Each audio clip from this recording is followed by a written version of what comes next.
Jusqu'à présent, je me suis toujours intéressé à la santé, aux moyens d'y parvenir, et je n'ai pas fait cas des maladies, des médicaments, de la médecine. Ce n'est pas mon métier, je ne suis pas compétent pour ça ni intéressé. Pour moi c'est la santé d'abord. Et puis il y a un an, je suis devenu papa. C'est la plus belle expérience de toute ma vie, et j'ai été comme tous les pères confronté à un moment ou à un autre à la question de la vaccination. Et franchement, j'entends tout et son contraire. Cela va du discours classique sur l'évidence, le caractère absolument incontournable et anodin des vaccins, jusqu'aux témoignages les plus inquiétants, et ce particulièrement dans mon entourage. J'ai des exemples auprès de moi. Alors, je me rends compte au final que je n'ai pas les éléments pour faire un choix sur la vaccination. Un choix, le fameux choix éclairé. Et pour mon fils, je veux le meilleur, la pleine santé. Je ne veux pas faire de choix au hasard, et surtout pas jouer à la roulette russe. On parle de consentement libre et éclairé. Alors, puisque personne ne semblait pouvoir m'éclairer sans prendre parti, je me suis lancé dans une enquête. J'ai fait ma propre enquête, avec toute l'énergie que me donne l'amour pour mon fils.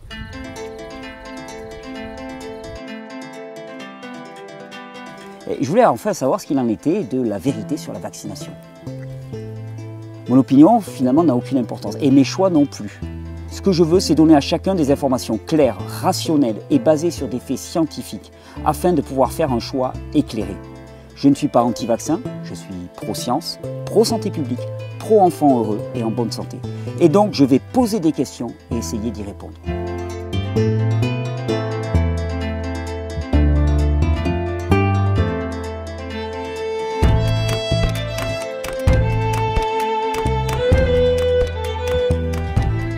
Nous voulons tous que nos enfants soient en bonne santé, n'est-ce pas? J'ai appelé mon grand ami Alex, afin qu'il vienne filmer mon témoignage de mon enquête et qu'il puisse rendre compte du chemin que j'avais emprunté pour dénouer le vrai du faux. Ce film, c'est le témoignage de cette enquête. C'est mon chemin vers la vérité sur la vaccination.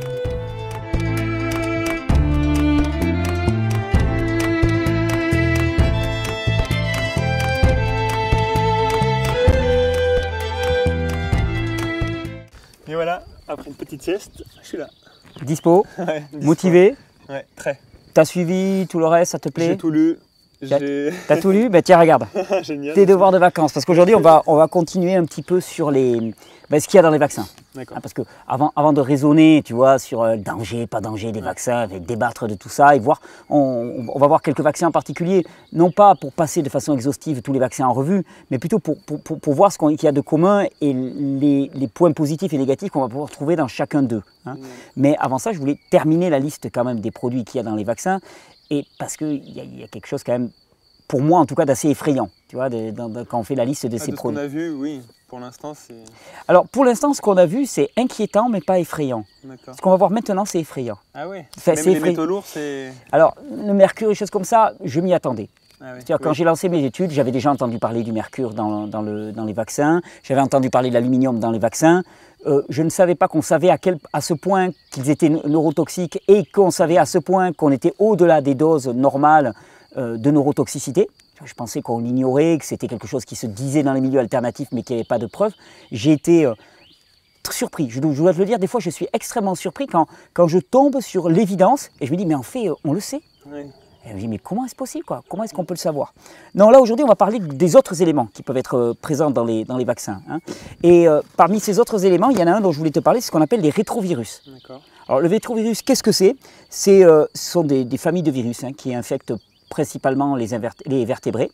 Et ce sont des virus qui sont souvent inactifs chez l'hôte et qui, transmis à une autre catégorie, vont pouvoir être actifs.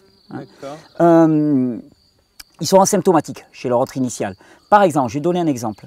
Dans la polio, dans le vaccin pour la polio, dans les années 50 à 60, eh bien, on s'est rendu compte qu'à un moment que le vaccin pour la polio était infecté par un virus qu'on a appelé le SV40. Le SV40 est un virus qui est présent de façon endémique chez les singes verts d'Afrique. Or, pour élaborer les vaccins, eh bien, on utilisait des reins de singes verts. On va parler aussi de... Oui, non, mais tu vas voir, tout à l'heure, on va tourner... On va aller se balader chez Frankenstein, on est d'accord. On utilisait des reins de singes verts, ce qui fait qu'il y a des tas de personnes qui ont été infectées par ce virus SV40, qu'on a relié à énormément de troubles de santé, cancer des os, cancer de la moelle, cancer au niveau du système endocrinien et ainsi de suite. Et donc il y a des millions de personnes qui ont été infectées par ce virus SV40, qui était asymptomatique et qui est devenu symptomatique chez l'humain. Ça pose la question des milieux de culture. C'est-à-dire que souvent dans les milieux de culture, on va cultiver un virus parce qu'on veut créer un vaccin contre ce virus-là, mais en fait, on ne maîtrise pas vraiment tous les autres virus sauvages qu'on va trouver là-dedans, et virus d'autant plus immaîtrisables que souvent on utilise des tissus animaux qui peuvent être eux-mêmes infectés par des virus qui sont asymptomatiques, et donc en fait, on se retrouve avec un gloubi-boulga qu'on ne maîtrise pas vraiment. Donc rétrovirus, okay. Ça c'est le premier sur lequel je voulais revenir. Le deuxième, c'est un produit qu'on appelle le polysorbate 80. Polysorbate 80, on l'utilise en chimiothérapie particulièrement, parce qu'il a la propriété d'ouvrir ce qu'on appelle la barrière hémato-encéphalique. La barrière hémato-encéphalique, c'est ce qui protège notre cerveau. Tu vois, c'est vraiment le... Si tu veux, souvent on dit, je t'ai parlé de l'immunité mucosale, je t'ai parlé de nos intestins comme d'un organe immunitaire. Ça, c'est quelque part, c'est les fortifications extérieures. Et puis, tu as un donjon, tu vois, qui protège le sein des seins, tu vois, notre système nerveux central. Ça, c'est ce qu'on appelle la barrière hémato-encéphalique. Le polysorbate 80, il a la propriété d'ouvrir la barrière hémato-encéphalique parce qu'il va permettre aux produits de chimiothérapie d'intervenir plus rapidement au niveau du cerveau quand on fait des chimiothérapies pour des cancers du cerveau, par exemple. Là, c'est embêtant, parce que comme il a la propriété d'ouvrir la barrière hémato-encéphalique, ça veut dire que tous les produits qui se retrouvent au niveau de la vaccination vont rentrer d'autant plus.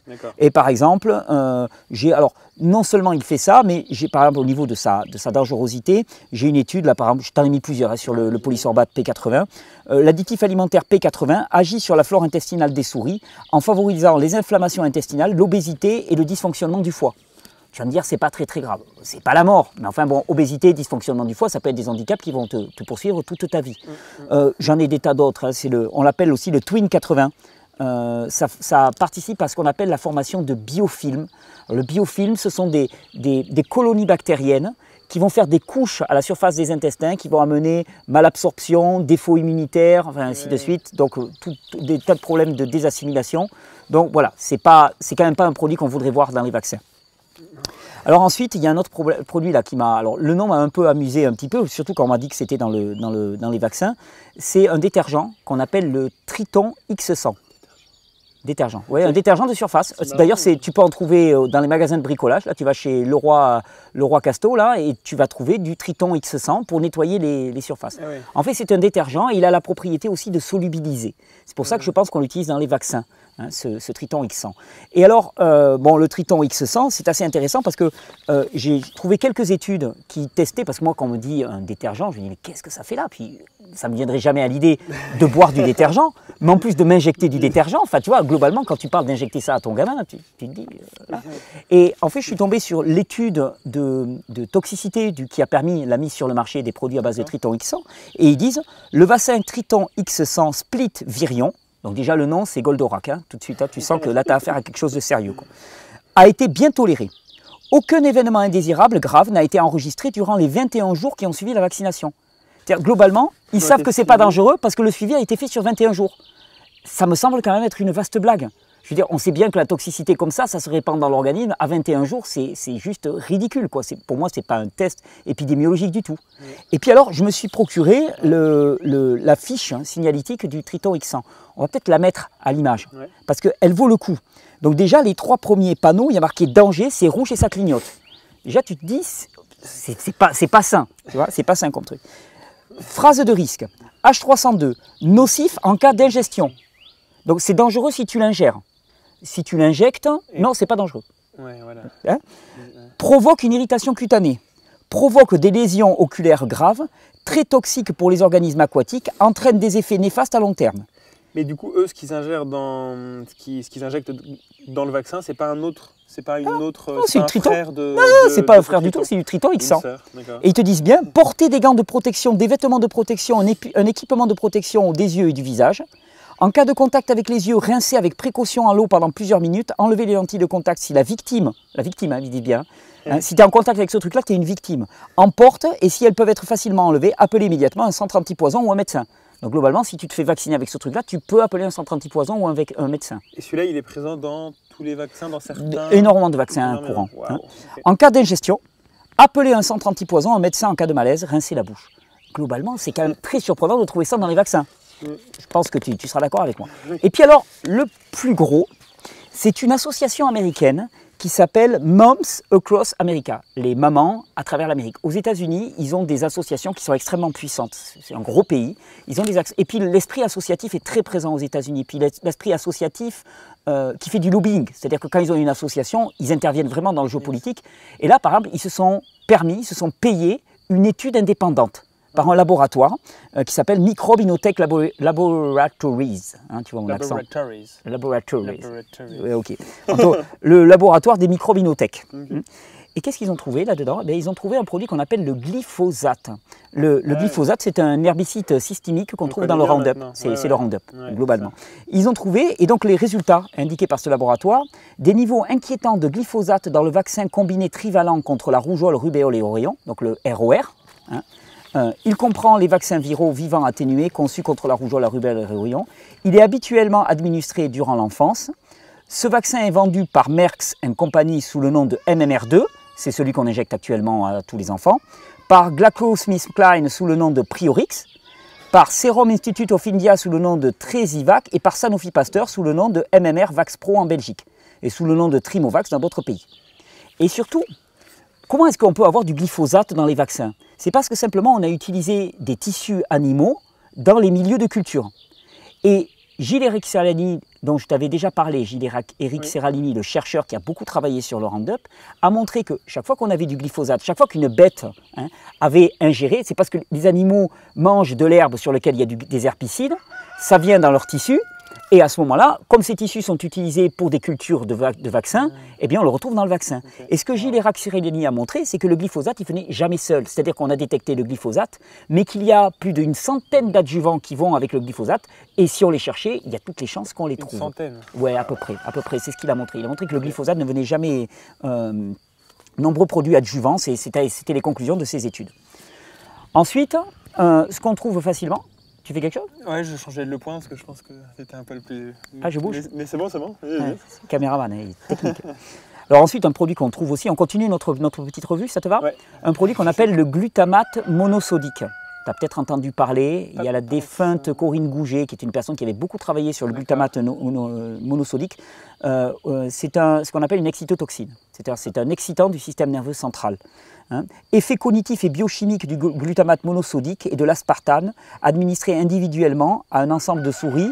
Le glutamate et l'aspartame, séparés et ensemble, ont des effets très perturbateurs sur les réactions cognitives, la mémoire et l'apprentissage des souris. Et on sait que sur les enfants aussi, alors je t'ai mis quelques études sur le glutamate, il y en a pléthore sur Internet aussi, des études sur le glutamate monosodique, on en retrouve dans les vaccins. Un effet excitant du système nerveux, j'imagine que c'est pour faciliter la réaction du système immunitaire encore. Et donc, j'avais envie de te donner quelques mots sur aussi les milieux de culture, hein, puisqu'on en a parlé, on a parlé de ces tissus animaux. Vas-y. Donc les milieux de culture, juste pour préciser, il faut que le virus se multiplie, ou que les bactéries se multiplient. Et pour cela, il faut les mettre dans un milieu dans lequel ils trouvent à manger. Ouais. Donc les milieux de culture, c'est les milieux dans lesquels on va se faire multiplier les bactéries ou les virus, de manière ensuite, si tu veux, en partant d'une souche virale, à produire des millions de doses de vaccins. Hein. D'ailleurs, on pourrait parler de l'économie du vaccin. On va en parler. Il y aura tout un épisode sur l'économie du vaccin parce qu'il y a des gens qui vont encore dire que les laboratoires ne gagnent rien sur les vaccins. J'ai fait mes petits calculs. C'est juste monstrueux. C'est le secteur en explosion. Et ça ne coûte pas grand-chose un vaccin parce que des souches virales que tu multiplies avec des sous-produits animaux qui sont rejetés par l'industrie, je veux dire, voilà, tu fais les sorties des abattoirs. Ah ouais, c'est tout bénéfice. Alors, qu'est-ce qu'on trouve? Alors, on trouve des reins de singe vert africains. On trouve des cultures de diphtéria. On trouve des tissus humains infectés. On trouve des cellules animales. Alors, la source de ça, hein, c'est le CDC. Hein. J'ai mis le lien dans ton étude. Okay. Tu peux aller regarder si ça te plaît. Center for Disease Control aux États-Unis. C'est le centre de contrôle des maladies aux États-Unis. C'est un peu le ministère de la Santé et des Solidarités en France. Hein. C'est lui qui fait la pluie et le beau temps sur toutes les politiques vaccinales et de santé publique aux États-Unis. Donc des cultures de diphtérie, des tissus humains infectés, des cellules animales infectées, singes, cochons, canaris, poulets, globalement. Et tu trouves donc aussi ce qu'on appelle du sang de veau avorté. Alors, quand tu vas regarder ce relevé du CDC, il faut faire quelques petites recherches pour comprendre les termes employés. Parce que souvent, tu vois, il y a des termes, quand on va te dire sous-produits animaux, il faut aller regarder qu'est-ce que ça veut dire pour l'industrie. Là, quand on te dit, dans le document, tu vas trouver calf serum, donc du sérum de veau. Quand tu regardes un petit peu, quand tu creuses, hein, qu'est-ce que ça veut dire, calf serum? C'est du fétal bovine sérum, c'est du plasma sanguin, c'est du sang de jeunes veaux avortés, hein, dans l'industrie, dans les abattoirs, enfin dans la monstruosité qu'on crée. Et puis alors, il y a une autre chose qui fait beaucoup débat, beaucoup polémique aux États-Unis, c'est la présence de ce qu'on appelle le MRC5. Alors le MRC5, c'est un petit code, mais si tu vois MRC5, et dans le document du CDC, tu vas voir MRC5. MRC5, c'est une ligne de cellules humaines qui sont issues d'un fœtus avorté. Non, mais alors, il y a longtemps que le fœtus il a disparu, mais on a pris un fœtus dans les années 60, hein, avorté. On a pris de ces cellules et depuis on les multiplie en laboratoire. Il y en a qui te diront qu'une part des mémoires du fœtus et ainsi de suite sont présents là-dedans. C'est juste pour dire que les milieux de culture, dit comme ça, tu vois, c'est pas hyper ragoûtant. C'est un peu Frankenstein et compagnie. Oui, complètement. Et alors une autre chose qu'on trouve là-dedans et qui pourrait paraître anodin eu égard à tout ce que je t'ai décrit précédemment, ce sont des protéines alimentaires. J'ai cité plusieurs études, il y en a une par exemple qui s'appelle « Preuve que les protéines alimentaires des vaccins entraînent le développement d'allergies alimentaires et implications pour la politique vaccinale ». On observe actuellement, depuis facilement 20 ou 25 ans, une augmentation massive des allergies alimentaires. D'ailleurs, augmentation qui régulièrement, dans certains journaux, sont traitées avec beaucoup de condescendance en disant que c'est une mode. Ah, c'est la mode d'être allergique au gluten et ainsi de suite. Ça, c'est les journalistes qui ne poussent pas trop leurs études, hein, on va leur pardonner. Hein. Et je te cite quelques études, et par exemple une qui te dit « De nombreux vaccins et injections contiennent des protéines alimentaires ». Le problème, c'est que, regarde, pour t'expliquer, si tu as de l'albumine, par exemple, hein, de l'albumine, la protéine de l'œuf, toi, quand tu vas manger un œuf, d'accord, tu vas avoir un processus qui s'appelle le processus digestif qui va faire que cette protéine, elle va être décomposée en petits éléments et ce qui va passer au niveau de ton tube digestif dans le sang, ça va être des acides aminés décomposés, c'est-à-dire les briques de base des protéines. Si tu injectes de l'albumine, tu injectes une protéine complexe à l'échelle de ton sang. Ton corps le reconnaît comme un élément étranger et donc va générer une réaction allergique. C'est un peu comme si tu avais un défaut de digestion, que les aliments y passaient non décomposés à l'intérieur. Donc de nombreux vaccins et injections, pareil, là tu as toutes les études qui vont avec, de nombreux vaccins et injections contiennent des protéines alimentaires. Depuis 1940, de nombreuses études ont démontré que les protéines des vaccins entraînent des sensibilisations chez les humains. Les allergènes des vaccins ne sont pas entièrement divulgués, aucun niveau de posologie sûr pour les allergènes injectés n'a été établi. Ainsi, des quantités d'allergènes présents dans les vaccins et les injections ne sont pas régulées, les quantités d'allergènes présents dans les excipients des vaccins ne sont pas régulées non plus. C'est-à-dire c'est un produit sur lequel on n'a pas du tout de contrôle. Et quand on regarde la composition des vaccins sur le site de la CDC, dont je t'avais donné le lien précédemment, on trouve des protéines d'œufs, de lait, des levures, des protéines de blé. Donc dès lors, il ne faut pas trop s'étonner qu'on ait une massification des allergies au blé, au lait, aux œufs, en particulier à cause de la vaccination. Pas que, mais en particulier à cause de la vaccination. Ça te plaît? Ouais, ça me plaît.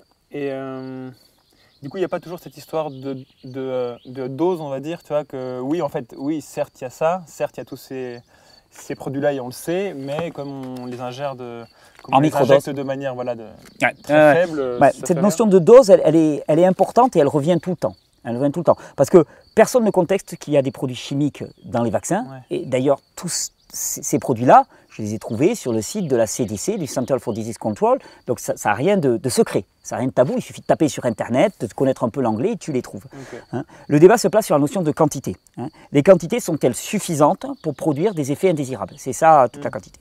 Alors, il y a... je vais te donner quelques éléments pour essayer de répondre à ça. Hein, et puis, tu verras que les prochains épisodes répondront aussi à cette question. Il y a une classification qu'on appelle l'ICD. Hein, c'est International Classification of Disease. Donc, c'est la classification internationale des maladies. Et dans cette ICD, j'ai trouvé 3 codes. C'est 978, 979. Et il y a 18 codes ensuite qui sont pour décrire les troubles liés à la vaccination. C'est-à-dire, ce que je veux dire par là, c'est qu'on a créé des codes spécifiques pour désigner des troubles issus de la vaccination. On a créé des nomenclatures médicales pour désigner une maladie liée à la vaccination, un effet indésirable lié à la vaccination. C'est donc qu'il y a bien des effets indésirables liés à la vaccination. que cette notion de dose, on peut la discuter autant qu'on veut, il y a effectivement des effets mesurés, il y a des conséquences mesurées. Et d'ailleurs, je te l'ai déjà dit, mais aux États-Unis, on a créé un fonds de compensation des victimes d'accidents vaccinaux qu'on a appelé le VAERS, hein, Vaccine Adverse Event Reporting System. Donc, système de reporting des effets indésirables des vaccins. Et suite à la création de ce VAERS, on a créé un fonds de compensation qu'on a appelé le NVICP, National Vaccine Injury Compensation Program, donc programme de compensation nationale des troubles liés à la vaccination. En 20 ans, on a indemnisé 3 milliards de dollars aux victimes d'accidents vaccinaux. Alors attention, je te rappelle qu'on a dit que moins de 1% des accidents vaccinaux étaient effectivement reportés. Donc déjà, malgré ça, il y a eu 3 milliards d'indemnisations. 3 milliards d'indemnisations, c'est quand même énorme. Ça veut dire quand même qu'il y a des victimes. Et je te dis, ce n'est qu'une victime sur 100. En vérité, quand on creusera les chiffres, on se rend compte que seulement 1% des cas sont reportés au VAERS, et que sur ces 1% des cas, seulement un tiers fait l'objet d'une indemnisation. Les 2 tiers autres sont renvoyés dans les choux par le VAERS. Hein. Donc ça veut dire que si on faisait une estimation, ça serait 300 milliards, voire 900 milliards de dollars d'indemnisation qui seraient prévisibles pour les victimes, d'après mes calculs.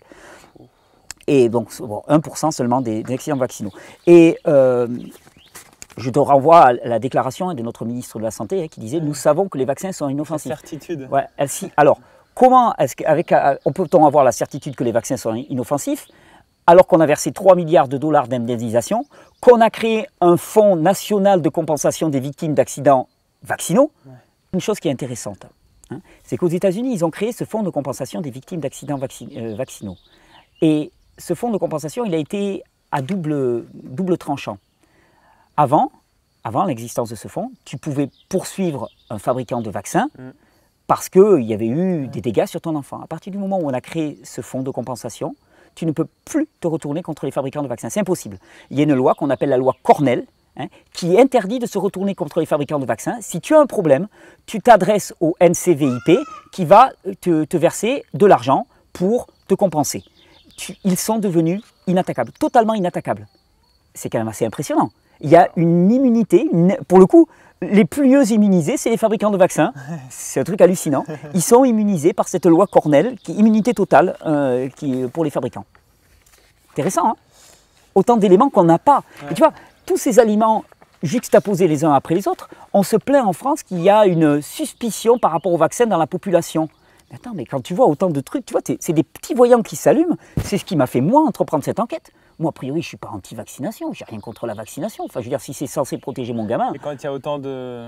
Il y a des petits voyants. Moi, je suis pour protéger mon gamin. Si on me montre qu'il y a un truc qui est sain pour protéger mon gamin, je veux le faire.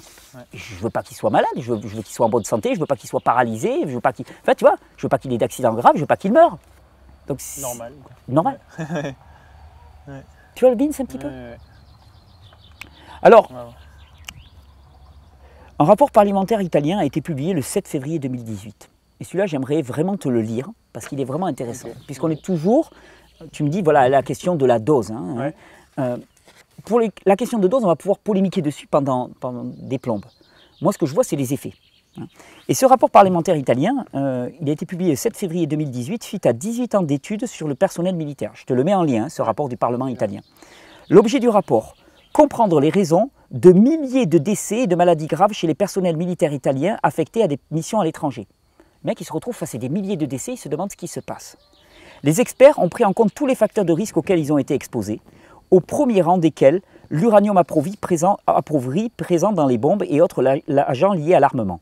Mais ils ont également analysé d'autres facteurs de risque, notamment pour les soldats qui ne sont jamais partis en mission, et l'un d'entre eux retiendra en particulier notre attention en ce moment, les vaccins. C'est-à-dire que dans toutes les études qu'ils ont faites, à un moment, il y a un truc qu'ils ont retrouvé, c'est les vaccins, la vaccination, parmi ces milliers de morts. Après 18 années d'enquête pour déterminer les causes de milliers de décès, cette commission parlementaire a identifié un risque significatif de développer des cancers et des maladies auto-immunes après l'administration de vaccins combinés et multidoses, tels que recommandés dans le calendrier de prévention militaire. Rappelons ici que les vaccins pour les militaires sont identiques aux vaccins pour les enfants, c'est-à-dire c'est des vaccins hexavalents. C'est les premiers, ils ont reçu des vaccins hexavalents bien avant que nous on les introduise en France. Conclusion. La commission n'a pas pu trouver une seule étude démontrant la sûreté des vaccins combinés. Voilà, ils ont passé en revue toutes les études scientifiques, ils n'ont rien trouvé pour attester la sûreté des vaccins combinés. On ne l'a jamais fait. La commission a estimé que la quantité cumulée des différents composants des vaccins dépasse les quantités autorisées pour les autorisations de mise sur le marché des vaccins monovalents. Cela signifie que dans les vaccins combinés, la somme des adjuvants, par exemple aluminium ou mercure, conservateurs et contaminants biologiques, ainsi que l'ADN fœtal humain ou l'ADN d'animal provenant des tissus organiques de culture pour fabriquer les vaccins, n'a jamais été testé. On avance à l'aveuglette. Tu sais, c'est ce que je te disais, la dose fait le poison, c'est plus valable. Hein. Et bien là, on avance complètement à l'aveuglette. Les vaccins qui ont un nombre important de composants en termes quantitatifs, mais aussi en termes de variété de composants étrangers, déterminent un nombre plus important d'effets secondaires. C'est leur conclusion. Entre autres, la Commission s'inquiète de l'usage et de la sécurité des vaccins à base d'adjuvants aluminiques, d'aluminium, type vaccin polio hexavalent recommandé aussi chez les enfants, des quantités élevées d'ADN humain et animal retrouvées dans certains vaccins de type ROR, et de la présence de nanoparticules inflammatoires polluants dans tous les vaccins. C'est dans le rapport, tu peux aller le lire, il fait 180 pages ou 190 pages. Je t'avais dit que j'allais monter en régime. Hein. Ouais. Tu sais, c'est une technique là. Non mais, tu vois, moi ça fait 6 mois que je suis là-dedans. Ma femme pourrait témoigner, elle ne pourra pas témoigner à la caméra, mais le nombre de matins, souvent je travaille très tôt le matin, le nombre de matins où au petit matin elle se réveillait à 7 h, tu vois, moi ça faisait 1 heure ou 2 que je travaillais sur mon sujet des vaccins parce que je l'ai vraiment pris à cœur. Et là, mais je lui tombe dessus, je lui dis, mais tu te rends compte? Il y a ça, il y a ça, il y a ça. T'es là, tu es au petit matin, des fois, elle me dit, oh, tranquille. Mais en même temps, elle m'a dit, elle avait beaucoup apprécié parce qu'elle m'a dit des tas de choses, voilà, qu'elle présupposait, qu'elle avait entendues de ci, de là, et voilà, qui lui ont fait vraiment regarder les choses un peu différemment aussi. Alors, mais du coup, tu vois, moi je me pose une question, avec tous ces produits qu'il y a dans les vaccins, qui tamponne le fait qu'on puisse les tester sur les gens, qu'on puisse même les mettre sur le marché? Oui, voilà. Ouais, les autorisations. C'est une bonne question. Et ça aussi, je me suis posé la question. Je me suis dit, mais attends, vu tous les effets secondaires que l'on découvre, comment est-ce qu'ils sont testés quoi? Ouais, voilà. Les mecs, c'est des rigolos quoi, qui les testent. Comment ça se passe? Alors, normalement, une étude scientifique, pour être valide, il faut comparer un produit à un placebo. C'est comme ça que ça marche. C'est-à-dire qu'on prend une population qui prend un produit, on te fait prendre un vaccin, puis on prend une autre population qui prend un placebo, et on compare les deux. Et en fait, toutes les conclusions scientifiques, c'est la dangerosité du produit par rapport au placebo. Normalement, le placebo qu'on devrait utiliser, c'est une solution saline. C'est de l'eau avec du sel, tu vois, c'est un truc, c'est du vent, quoi, voilà. Mais c'est toujours par rapport au placebo que ça se place. Et là, j'ai commencé à m'intéresser à quel type de placebo on utilisait pour les tests vaccinaux. Et là, j'ai pris une claque, je dois te l'avouer. La plupart, je te cite les études, il y en a une qui conclut par exemple, la plupart des études sur les vaccins n'indiquent pas la nature des placebos utilisés. La plupart des études n'indiquent pas la nature des placebos utilisés. Et je suis tombé sur les études qui ont été faites sur le vaccin anti-HPV Cervarix. HPV, c'est le papillomavirus, on va en parler, on va faire tout un petit sujet sur le papillomavirus. Et donc le vaccin anti-HPV Cervarix, il a été évalué au cours d'une série d'essais qu'on appelait les essais Patricia. Et quand tu vas sur le site du fabricant, moi je suis allé sur le site du fabricant, c'est GSK qui produit ça, eh bien quand j'ai regardé, tu as le lien dans tes études, tu as le lien là-dessus, eh bien quand tu regardes comment a été fait l'étude, il t'indique que la moitié des candidats a pris le médicament, le Cervarix, et l'autre moitié a reçu un placebo qui était un vaccin contre l'hépatite B bourré d'aluminium et de mercure. Et ils te disent finalement il n'y a pas beaucoup plus de dangerosité, il n'y a pas d'écart entre les deux. Mais attends, sérieusement, si toi on t'injecte de la morora et si moi on m'injecte, je sais pas moi, un produit extrêmement toxique, et on me dit en fait le produit extrêmement toxique n'est pas beaucoup plus toxique que la morora. Non mais techniquement c'est ça. C'est-à-dire que Pourquoi est-ce qu'on n'a pas pris un placebo qui serait composé de rien du tout, dans lequel il n'y a pas d'aluminium, il n'y a pas de mercure? On a pris un vaccin contre l'hépatite B, hein, le faux groupe témoin, on a pris un vaccin qui s'appelle l'Avrix. Hein. Et donc le fabricant, d'ailleurs, qui a financé l'étude, hein, c'est-à-dire qu'on le verra, mais le Cervarix, il n'a été évalué que par le fabricant lui-même. C'est-à-dire que les études sur lesquelles on se base, c'est les études du fabricant. Globalement, le mec, il n'a pas vraiment intérêt à produire un produit puis à dire « Ah non, attendez, c'est super dangereux, il faut l'enlever. » Techniquement. Mais en plus, dans ces études, il a utilisé, et donc il est arrivé à conclure que seul 0,1% des effets secondaires dans les deux groupes, soit seulement 1/1000 des effets secondaires recensés, étaient dus à l'un ou à l'autre de ces deux vaccins. Mais il y a tellement peu d'écart entre les deux. Bien sûr, ils sont tous les deux bourrés d'aluminium, d'adjuvant et de mercure. J'ai un autre, hein, c'est DSK encore. Hein. Alors là, c'était GSK, là c'est DSK. Un rapide coup d'œil sur les résultats de l'étude publiée dans le New England Journal of Medicine du 17 novembre 2011 indique que les deux groupes de contrôle pour le vaccin sur la malaria, hein, ils sont pour les enfants, donc les placebos, les enfants entre 5 et 18 mois ont reçu placebo, un vaccin contre la rage. Source, c'est la souche Véro de Sanofi Pasteur. Les plus jeunes enfants de 6 à 12 semaines ont reçu un vaccin conjugué contre le méningocoque, hein, qui est produit par Novartis.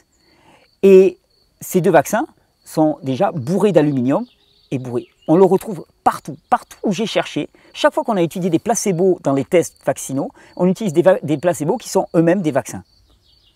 Donc quand les officiels annoncent que les effets secondaires de tel ou tel vaccin sont mineurs par rapport au groupe placebo, ce qu'ils ne te disent pas, c'est que le groupe placebo, il a déjà énormément d'effets secondaires. C'est un écart qu'on mesure. Oui.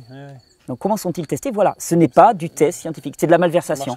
Et tu vois, si je pouvais me permettre d'être vulgaire, ils décollent les mecs. Parce qu'un mec comme moi qui voit ça, ça le met hors de lui. Je veux dire, mais qu'est-ce qu'ils ont à cacher? Et ça me pousse à aller chercher plus loin. Ouais. De moi-même, je ne serais pas allé chercher plus loin. Mais quand je vois ça, je me dis, mais en même temps, ils n'ont pas trop le choix de faire ça, parce que s'ils font leurs expériences avec vraiment un placebo, c'est là où vraiment ils... Eh bien alors c'est qu'il y a un problème. C'est qu'il y a vraiment un problème. Mais bon. Dans une des vidéos précédentes, on avait parlé de la variole et de la polio. Oui. Tu m'avais parlé de la variole, oui. Mais la polio pas trop. Tu avais évincé un peu le Tu voudrais qu'on termine avec la polio? Ça serait génial. On se termine avec la polio? Ça te dérange pas? Ouais, on va pas faire toutes les maladies virales. Mais les plus grandes. Ouais, voilà. Ouais. Les vaccins qui ont sauvé l'humanité. Ouais. J'ai fait mes petites recherches aussi sur la poliomyélite. Tu t'en doutais. Et c'est intéressant. Alors tu verras, j'ai moins de certitude que par rapport à la variole. Hein, parce que dans mon enquête, j'ai voulu être honnête. Hein, je ne suis pas en train de défendre un parti ou un autre. Tu as bien compris, ce n'est pas mon opinion que je veux faire avancer. Je me suis forgé une opinion qui prend en compte des tas de paramètres. Moi, là, ce que je voulais faire, c'est une enquête. Donc, pour la polio, je me dis, on va étudier ce qui s'est passé pour la poliomyélite. Et ce dont je me suis rendu compte, c'est que souvent, on confond poliomyélite et paralysie. C'est-à-dire que quand quelqu'un est paralysé, on dit, il a eu la poliomyélite. En vérité, la poliomyélite, c'est un virus gastro-intestinal. Et plus de 95% des personnes qui ont la poliomyélite en eux vont être totalement asymptomatiques. Hein, c'est-à-dire qu'ils ne présentent aucun symptôme, ils ne vont jamais avoir aucun problème, ils se baladent avec cette souche-là et c'est totalement asymptomatique.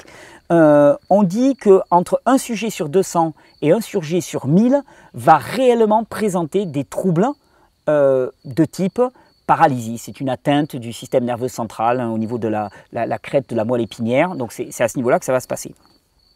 Le truc, c'est qu'il y a énormément d'autres virus qui peuvent causer les mêmes symptômes. Et tu vas voir, quand on va faire nos recherches sur la poliomyélite, il va y avoir un peu une confusion parce qu'il y a beaucoup de poliomyélites qui seront dues à des virus non poliomyélites. Je t'explique, t'es trop tard le soir pour toi. Ce que je veux dire par là, c'est qu'on a associé de manière un petit peu trop rapide poliomyélite et paralysie. Et les mecs, ils vont dire, il y a des paralysies qu'on va appeler poliomyélite, mais en vérité, elles ne sont pas dues à la virus de la poliomyélite parce qu'il y a des tas d'autres virus. Il y a parmi au moins 50 souches virales qui peuvent causer exactement les mêmes symptômes que la poliomyélite. C'est pour ça que quand on va parler d'éradication de la poliomyélite, on va se trouver un peu embêté parce que comme il y a tellement d'autres virus qui peuvent le faire, c'est presque impossible. C'est presque impossible. Et par exemple, je te cite une étude. Cette année, au moins 50 personnes ont été affectées par une maladie grave appelée myélite flasque aiguë, l'AFM, qui d'après les médecins ressemble de près à la polio. Il semble que l'AFM soit déclenchée par différents virus tels que des entérovirus, des adénovirus et le virus du Nil occidental. Donc en fait, la polio, c'est une atteinte de la corne antérieure de la moelle épinière et qui peut être due à des tas de virus. Donc déjà, on nage en plein flou.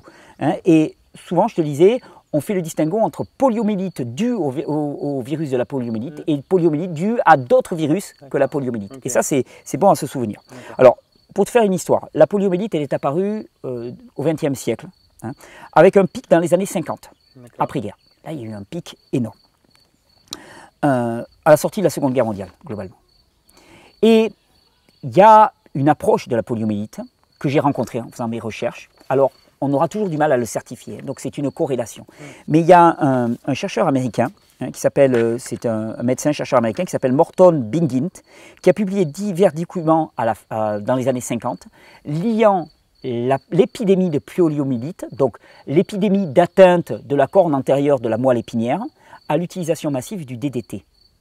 L'utilisation massive du DDT, je te mets quelques liens, tu peux aller les regarder, tu peux aller les cliquer, tu cliques sur ces liens, et tu vois un truc hallucinant. Tu vois des enfants dans une piscine qui sont en train de se faire asperger de DDT par un énorme pulvérisateur. On pourra mettre même quelques images, là par exemple, à la caméra, je vais te les passer. C'est les pubs qui passaient à l'époque, avec marqué « DDT is good for me ». Et tu vois une fermière en train de danser avec des vaches laitières, avec marqué « le DDT c'est bon pour moi ». Parce qu'à l'époque, on craignait énormément les infections de moustiques. Et le DDT était présenté comme la panacée universelle. Les gens avaient, je ne sais pas si tu te souviens, dans les dessins animés, dans les vieux dessins animés, avec Bip Bip et le coyote et des choses comme ça, oui. Souvent, ils ont une espèce de truc à pompe. Oui, oui. Hein, ils s'aspergent avec ça. Ça, c'est du DDT. C'est du DDT. Et les parents aspergeaient leurs enfants avec du DDT. Et ce chercheur a montré, hein, je te passerai les courbes, qu'il y a une corrélation exacte entre les pics de poliomyélite aux États-Unis et les pics d'aspersion par le DDT. Ce qui lui a permis de dire que le DDT, hein, et les maladies du système nerveux central telles que la polio sont en fait des manifestations physiologiques et symptomatiques de l'inondation permanente réalisée par l'État et parrainée par l'industrie de poison du système nerveux central. C'était ses conclusions. Bon, je te mets ce graphe, hein, qui va te montrer. C'est une hypothèse, hein, je ne te dis pas, c'est une corrélation. Moi, je ne peux pas dire qu'il y a une causalité. Je ne fais pas ce que font d'autres de manière malvenue. Moi, je te dis qu'il y a une corrélation entre les deux. Ce qu'on sait, que l'hypothèse pesticide, elle est recevable, parce qu'on sait que les pesticides, je t'ai mis des tas d'études. Le DDT, c'est ça en fait. Ah, c'est un pesticide. C'est un pesticide. C'est un pesticide. On sait, et je te montre des tas d'études, hein, dans ta littérature, c'est pour que tu puisses travailler ce soir. Hein, littérature. Eh bien, on sait que la plupart des pesticides ont une action extrêmement perturbatrice sur le système nerveux central. Donc cette hypothèse, voilà, elle est recevable. Mais on va faire le point sur ce qui est certain. D'accord ? Ce qui est certain, c'est que le virus de la polio n'est pas le seul à causer des atteintes de type paralysie, type poliomyélite. Hein. En clair, il y a des dizaines de causes à la poliomyélite. Hein. Plus de 90% des polios réels sont totalement asymptomatiques. C'est-à-dire plus de 90% ou 95% des infections à la poliomyélite sont totalement asymptomatiques. Donc là, difficile de s'y retrouver. On a peut-être gagné le combat contre la polio. Par contre, il y a eu une explosion des symptômes type poliomyélite dus à d'autres virus. Et là, je te donne toutes les sources. C'est juste que le nom a changé, en fait, limite, non? Par exemple, l'étude que je te donne là, hein, lien, cliquable et tout ce que tu veux, tu vas le vérifier. Ouais. Alors que la poliomyélite a disparu de l'Inde depuis 1 an, il y a eu une énorme augmentation des paralysies flasques aiguës hors polio. C'est les mêmes symptômes, hein. Les mecs, ils ont le même truc, sauf qu'on leur dit ah, vous n'avez pas la polio, vous avez une paralysie flasque aiguë. Vous êtes guéri de la polio, par contre, vous êtes malade de la paralysie flasque aiguë. En 2011, il y a eu 47 500 nouveaux cas de paralysie flasque aiguë.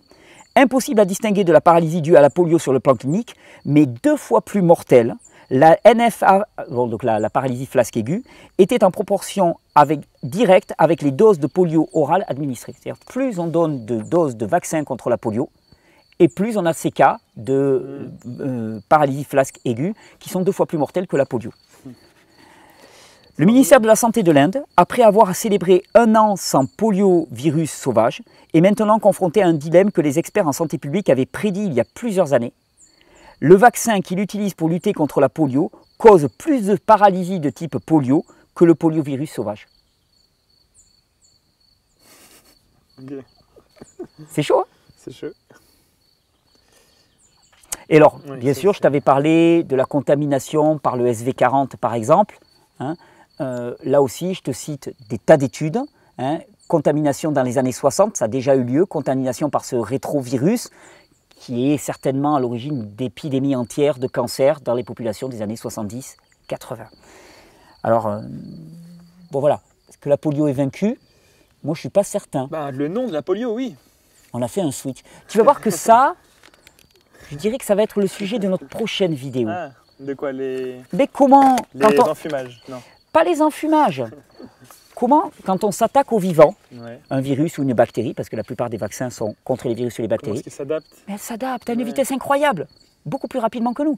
Il y a même des chercheurs qui te disent, quand on vaccine contre la grippe, on a déjà 4 mois de retard sur la souche virale. Et quand on vaccine contre la grippe, on est déjà dépassé. Et est-ce que du coup, mais bon, c'est un peu le travail de tout ce que tu fais en dehors de cette série de vidéos, mais est-ce que tu vas nous partager un peu du coup, pas les solutions, mais les autres chemins qu'on a pour que le terrain soit plus fort et qu'on n'ait pas à prendre du coup de vaccin? Ou au moins une petite ouverture Moi, ne pas prendre de vaccin, pas prendre de vaccin enfin, ou pas oui, prendre de vaccin, non, c'est pas mon job. oui, Je n'ai oui, pas à me positionner là-dessus. Le mien non plus. Voilà. Par contre, oui, le dernier épisode va parler spécifiquement de l'immunité. D'accord. L'immunité chez les enfants. Tu vois, on va parler d'allaitement, hein, je vais t'en parler parce que ben non, génial. mais tu vas voir comment fonctionne l'immunité. Mais tu vois, par exemple, ça aussi, pour parler de l'immunité sur les enfants, il faut étudier le système immunitaire des enfants. On va le faire simplement, mais je ne peux pas vous faire l'économie. Tu sais, je ne peux pas te dire c'est comme ça. Non, non. Je vais t'expliquer comment fonctionne le système immunitaire des enfants et tu vas comprendre de toi-même qu'il y a des principes qu'il faut respecter. Si on ne les respecte pas, on ne peut pas parler d'immunité. Donc après, parler de vacciner, pas vacciner, d'abord met en place l'immunité naturelle et puis après on s'occupe de vaccination. On réfléchit à ça. Ouais. On va en parler. C'est les prochains épisodes. Nickel. Ça te plaît? Oui, On continue? ouais, avec grand plaisir. On se retrouve demain matin, Ok, génial. petit matin. 6 Puis moi, 6h, 6h30 pour voir le lever du soleil. Allez, ça va. Puis nous, on se retrouve dans 2-3 jours parce que nous, quand on va les diffuser, on ne va pas les diffuser quand même plusieurs par jour. Je laisserai 2-3 jours entre chaque vidéo. Je te remercie. Je vais essayer de changer de pull. Pour faire la place. Pour pas dire que tu es toujours Merci beaucoup pour tout ton temps que tu passes. C'est chouette, pour nous au final. Ouais. C'est génial. Merci On beaucoup. continue l'aventure. Allez. C'est parti.